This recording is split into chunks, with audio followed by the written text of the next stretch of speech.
How to redeem code in Cookie Run Kingdom.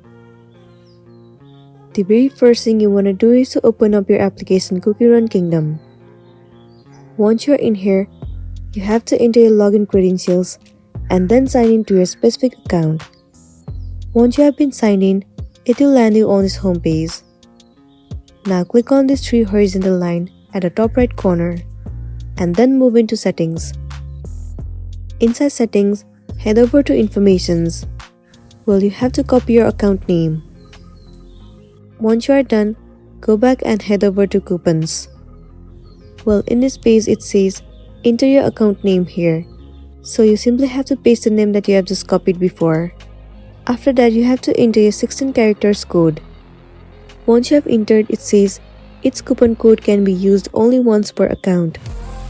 To receive the reward, restart the game after entering the coupon code. Now scroll down and then click on Claim Reward. Once you click on it, the Cookie Run code will be redeemed successfully and then you'll be good to go.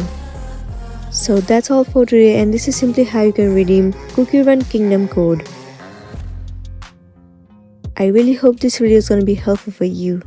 Thank you for watching it till the end.